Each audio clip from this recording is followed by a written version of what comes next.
everybody. Welcome back to another episode of Samp&Chance. Today, we're going to be talking about the 140 title defense that happened this past weekend. Regis Prograis came out victorious, but did he really? Also, we'll talk about all the top stories and news of the week. So let's get right into it. My name is Bobby Sampson, joined with my man, Mr. Chance Michaels. Chance, how are you today, buddy? I'm doing good, and we're coming hot off of our interview last week from Ryan Carl. I get a lot of good feedback about that from our last boxing show.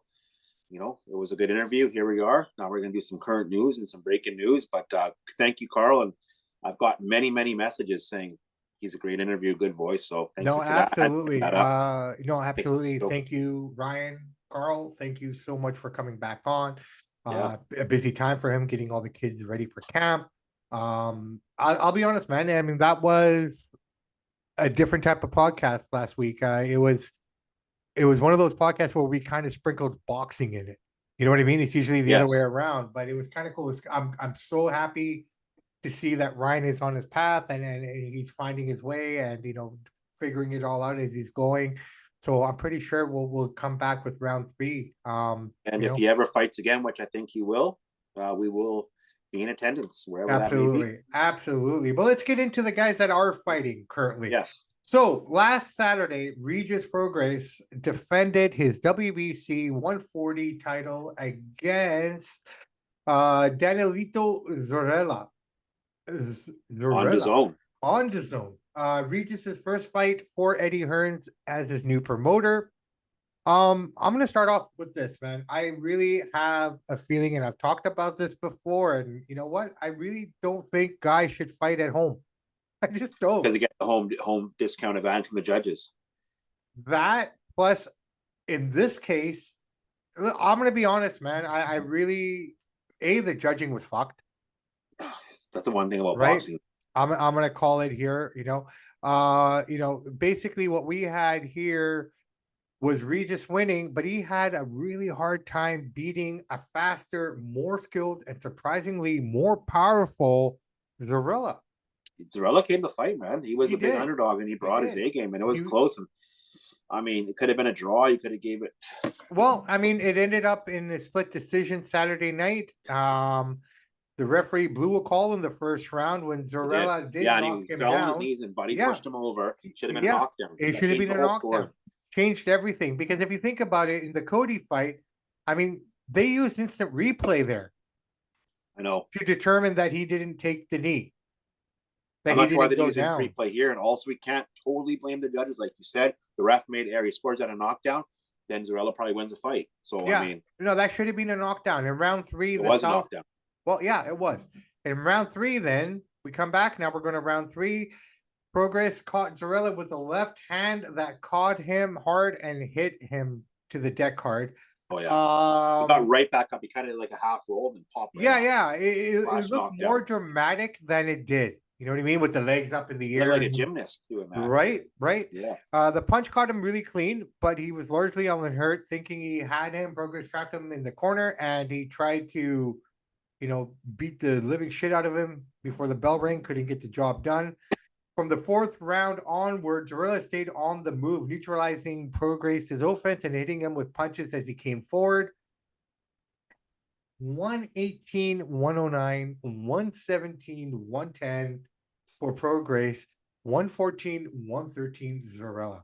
How did just that scoring alone says, how can the judges see 3 judges seeing, 2 judges seeing a completely different fight than the other judge seeing? Like the scoring is so all over the place. Like, look, horrible. I'm not a professional judge, but I had it 7-5 for Zorrilla, in my opinion. Yeah, I thought he won too myself. Right? I thought he won. He landed the cleaner shots, I thought. He did a better job of keeping Prograis bottled up on the outside. Like, he wasn't really letting him get to work, right? Here's was the referee. If the referee scores out a knockdown, I think we probably might have a draw. I think he would have won the fight myself, but judging by how the judges seen it, I think it would have been a draw. Referee made a huge flop there. How does he not notice that? Smart by Regis to tie him up and kind of go down. It was a wrestling move, dirty trick. Yeah. But won him the fight. Well, after the fight, he did admit that Zorrilla gave him problems, and he apologized to the crowd who was booing for the lack of action it was a bad decision from the 8th round, right? Um, I think he should have let his hands go whenever he got close, but he looked like he was shaking from the early missed knockdown in the first round, right? I mean, Zorrilla did an excellent job of tying him up, and when he would get in the inside, and I don't know why the referee was warning him for holding. I mean, that's a clinch. It's a part of the game. I mean, Allowed to tie up, yeah. right? But again, home crowd, like you said before. And now he wants to fight Devin Haney. He's calling all the big dogs out now. Well, look, after that performance, I don't think he should be calling anyone out, in my opinion, only based on that performance. I'm not saying he's a bad boxer, but based on that, I mean, if Teofimo ever did come back, I mean, shit. Which he will. Which he will. We'll talk about that in a minute in the top news. But, guys like Haney will eat him for lunch. Oh, yeah. He's not even on that level yet. Right? Even Eddie Hearns was pissed off after the fight. He didn't look happy, right? He knew, right? Like, I just think overall, I think it's a combination, and I don't think it's a stress or a fear or what's the word I'm looking for? Stress, fear, anxiety of fighting at home in front of your home crowd. I think it's everything that builds up to the fight. You're at home. You're not away from it all, right? You have your cousin asking you for tickets, right? Some guys relish it, like a Tyson Fury will knock you out. Because not everybody's like that, though. Canelo's did okay, but some guys, like you said, they feel the pressure more than others. There's a handful of athletes who can perform at home. Okay, this year has shown, late last year onwards, has shown me every person, female or male, Katie Taylor, George Kambosos lost twice. George Kambosos, right? Josh Taylor should have lost in Scotland. Yep. Right. I'm just saying, it's a clear indication that a lot of these girls and guys, it's not the fight, it's everything else leading up to the fight, especially when you're at home. I just think it's too much pressure. Except for our boy Tim Tszyu. Well, no, Tim, but Tim's, we'll get to that one too. And then you cannot sleep on that name anymore. You cannot sleep on that kid. Next. We'll get to that. He has to. Yeah, no, 100%. So ultimately, I mean, it wasn't the greatest fight. No, it was fun. I was happy for Zorrilla. I really am. I think that he showed himself really well. If anyone came out and promoted their name and elevated their game, it's him. Yeah. Right? Yeah, he did what he was supposed to do. Regis didn't. Regis got the win, but he shouldn't have won. It should have been a draw at best. I think so. At best. But the judge made the flub, didn't score the knockdown, so I think it threw the judges off. It shouldn't at this level, but that's what it seemed like to me. So does boxing need VAR?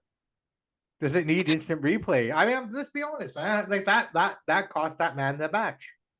Or are they going to have, like, maybe you get one challenge like they do in football? I would think you'd have to consider something like that. It has to come from rounds. You can't stop the fight. Yeah, no, it has to be in between rounds. Boxing, if you start challenging stuff and it goes on for 5 minutes, then you get longer rests. So how can you challenge it? This is the problem, right? I mean, for every solution, unless you got a video guy in the back. Well, there has to be. No, there has to be a video guy in the back. Like, I think at this point, it has to come from the commission. The commission would be the one, like the corner could go to the commission head there, say, hey, we want to call that. We want to check that, right? It has to be for specific things, though. It can't be. That's the thing. Where do you draw the line? Is it going to be questioning knockdowns? Is it no. Well, look, let's look at what happened to Cody. Let's look what happened to Cody, right? Yeah. Against Abel Ramos. I was there, and it happened really fast. They solved it in seconds, right? Yeah. While he was in the corner, they quickly went, they checked it. Okay, no knockdown. Done. It can be done. But not sometimes it's going to drag on and on. Right.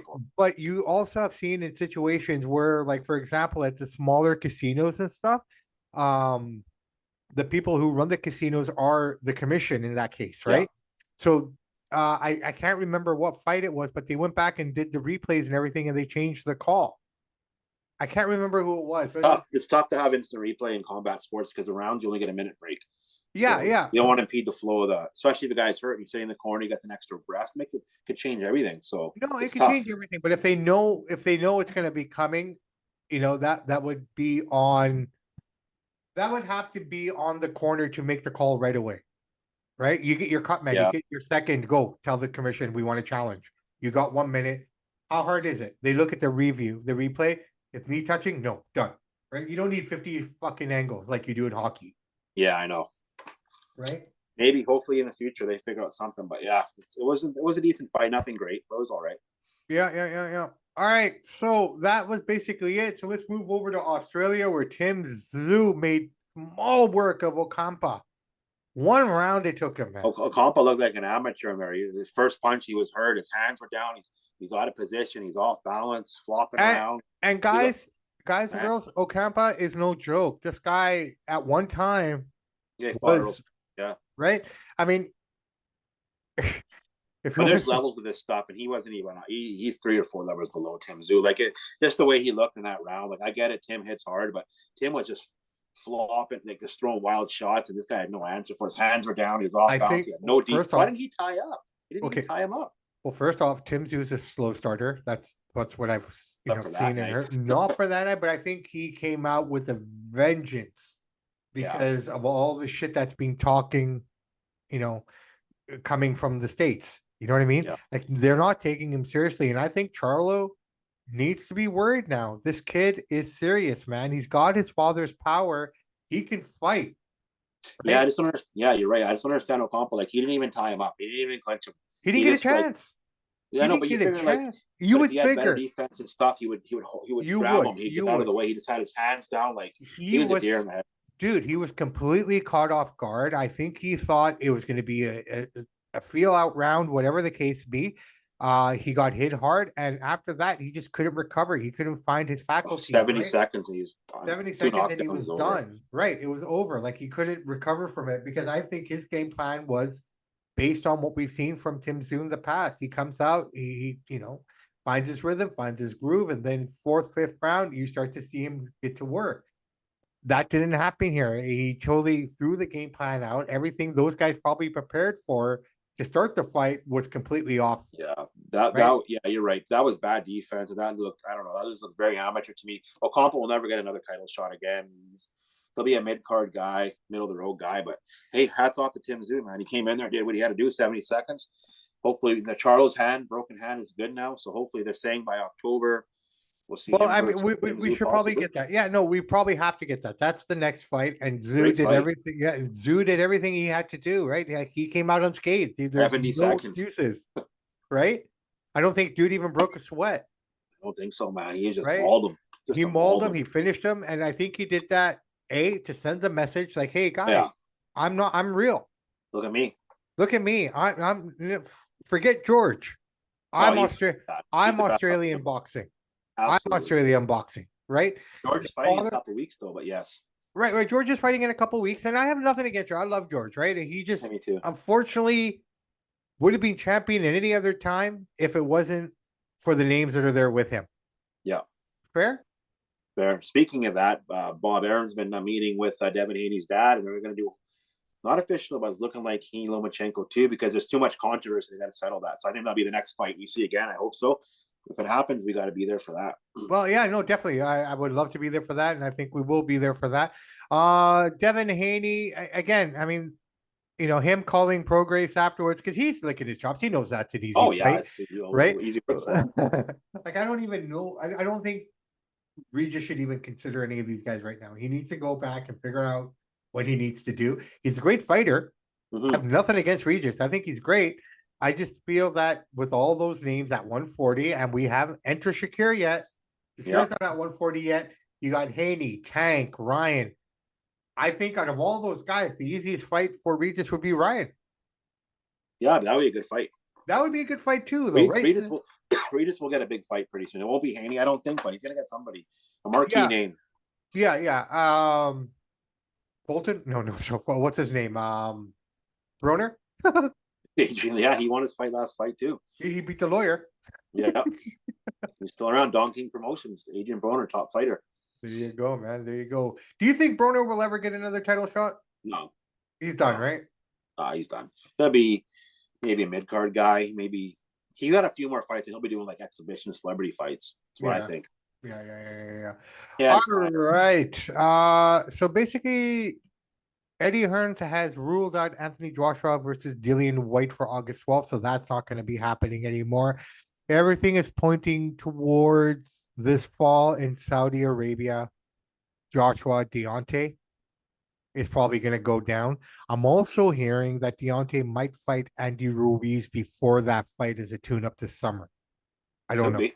Got to be make the fight pretty quick because we're in the summer now. So Well, we're getting there. Edgar Berlanga is fighting Jason Quigley this Saturday.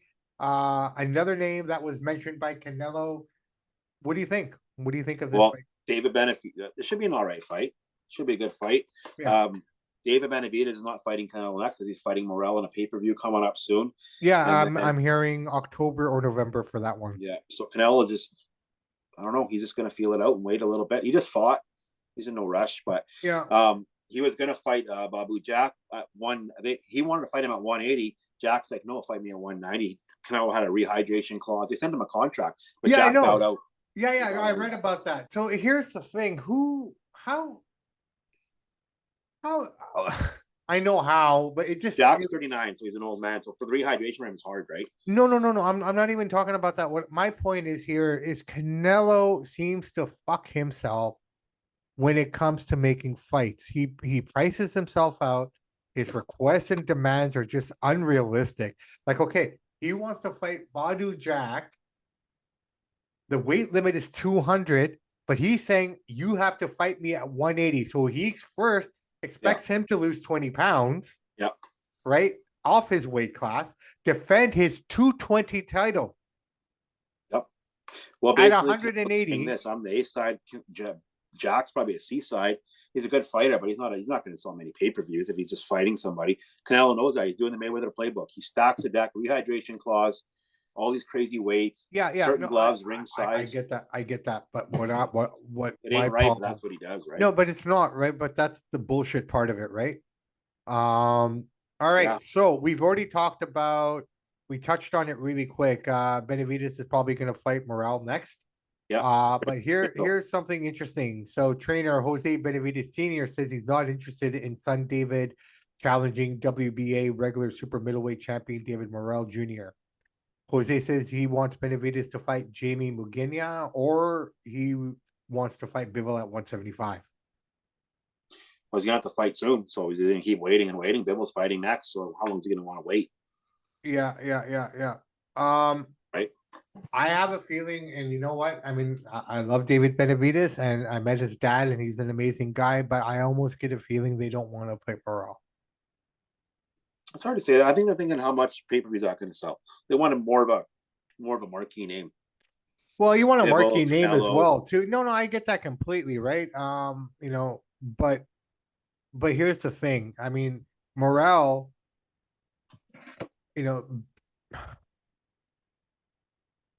I feel that Plant exposed them a little bit. And a guy like Morel will take those things and really make them bigger. You know what I mean? Yep. So I think based on that, that's why they're kind of wanting to stay away from him because that guy is strong. That guy could that'd be a good slugfest. I don't know if they're saying it's going to happen. Who knows? But I mean, right now they're basically saying, that's where it's kind of sitting right now. There's a title fight this weekend for the WBC intern middleweight belt. It's Carlos Adames versus Julian Williams. So that should be a decent fight. That should be a decent fight. Yeah. Okay, sorry. So Jose Senior says Morel lacks experience and isn't well known enough right now for Benavidez to fight him. It's prize fighting, right? Muginia at 42-0, 33 KOs would be a good option, but it's difficult to believe that Golden Boy Promotions will allow him to fight Benavidez, especially after his shitty performance against Devchenko on June 10th. Yeah. So I think he'll end up fighting Morel, but we'll see. You never know, right? But Benavidez he should stay active. He wants to fight Canelo and Bivol and all the big guys, right? Big name guys at least. Yeah. And then also Canelo saying he wouldn't like he'd fight Beterbiev, fight the winner of that. So he's just throwing out names, see what he can do. He just fought. No, I know, but he needs his next fight because his 2 times to fight are Cinco de Mayo and Mexican Independence Day. So Yeah, I well, the mean, reason why he wanted to fight Jack is he wanted to move up another weight class, get that belt, and have then Canelo be a 5-time different weight champion. Manny Pacquiao's got 8. Nobody will ever beat that, but that's pretty impressive. 5 different no, weight. no, I don't have any problem with what he's doing or what I he's don't even trying to like Canelo. I achieve. didn't defend the guy. I don't really care for the Yeah, guy, yeah, but I see yeah. what he's doing that No, A no, I side. get it. I Big get that dog. mentality, but at the same time, you're not really, like a lot of people are starting to hate on him, Yep. right? A I've lot of never people liked are the guy hating on him. myself. Yeah, yeah, yeah. But just like, okay, you know what? Like, we're all this young blood, and I gotta give it up to the young bucks, man. Like they, not the wrestling tag team, but the young blood that's in the sport right now. They're not afraid to fight each other. They're doing the right Yep. things. I mean, 2023 so far has been amazing for boxing and wrestling in terms of what Yeah, we've we've had Henny gotten and Lomachenko. right. Now we're getting Bud and Spence. Yeah, yeah. So basically, from all those kind of perspectives and everything, you would expect like the Canelos, and it's like I said to you before, Chance. I mean, you look at Canelo and you look at Tyson Fury. These are the two biggest names in boxing. They're the By far. Yeah. biggest mainstream names in boxing, right? I mean, the casual fan knows them. Oh yeah. The Everybody. the the non-casual fan knows who those two guys are. And if they're gonna sell everyone short and do the things that they're doing, how do you expect the sport to grow? That's all Actually, I'm thank trying you to for say. bringing. You're right. Thank you for bringing up Tyson Fury. They're saying he might even fight Nagano here in the summertime. He's even talking about it for a couple of years, right? It'd be easy money for him. Beat Yeah. the crap out of him and get ready to fight Usyk. Because Usyk's camp is still saying we want Tyson No, after well, the fight. Oh yeah, look, I mean, at the end of the day, the year that we've had in terms of all the unification fights that are coming down the pipeline here, we got one in, at the end of July. I don't know if you've heard about that one. A guy named Errol Spence and Terrence Crawford. I don't know if you heard of those two. might have heard. Might have heard of them. That is phenomenal, That's a right? good, October, we'll probably very get good fight. Carlo defending his undisputed against Tszyu. So we got two more coming I up there. still think before the year is over, we're going to see Fury Usyk. I still think it goes down. That would have to be the nightcap, for the year, in We'd my have 3 opinion. major, massive fights. We've had Haney Lomachenko already, massive, great fight. Spence Crawford, and then we're going to have hopefully Fury Usyk. I mean, it doesn't get much better than that if that's how it goes down. No, it doesn't, and I'm hoping that's what it kind of comes down to, right? And Garcia and Tank was a big fight on paper too. I gotta give that one Well, right. that's what I'm Didn't turn saying, out that right? way, but it was big. No, it didn't. But it's that thing. Like, okay, look, they're willing to fight each other. They're willing to put it on the line, right? If Yeah. you're young enough and you have an undefeated record, you can take a loss at that young age. I can understand a guy coming in at 35 with a 35-0 record, not wanting to fight that big name because he wants to retire, you know. All the greats have lost, man, except for Mayweather and Marciano. Everybody else has a loss. So it doesn't, like you said, you can handle that No, loss too. It you doesn't can't, define you. right? It doesn't define you. And I think that's what this young blood generation, as much as I talk crap about millennials and Gen Z, I gotta hand it to the fighters of those generations, man. They're stepping up, right? So you gotta Absolutely. respect that. And that's gonna make the sport great. I tell you That's what, good brother to man. hear. Yeah, no, I'm excited. I'm excited. So let's see what they do, right? I mean, one more thing on Canelo. When Canelo makes these demands and Canelo, puts these things out there, do you think that he's insulting the guys that he's trying to fight? Like, if these guys No. don't want think about it. Like, okay, in the case of Badu here, okay, Yeah.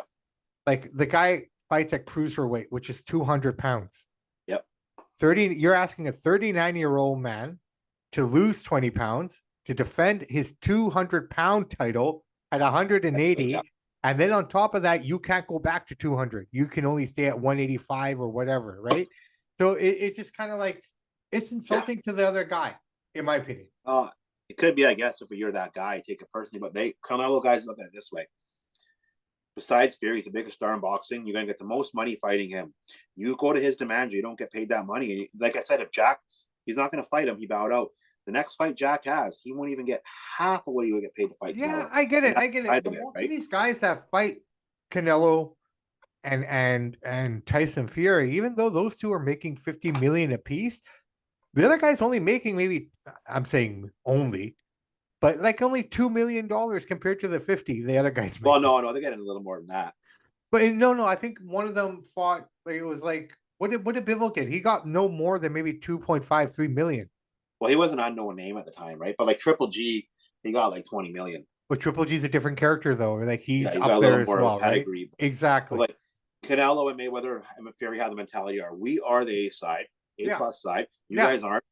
You take this or leave it, or go fight in a bingo hall. Basically, Yeah, no, I get it. I get not it. I saying just it's right, but that's the no, mentality. I just wish they would have a bit more respect for the people they're fighting. That's all I'm saying. Like when they throw demands like that I find is insulting.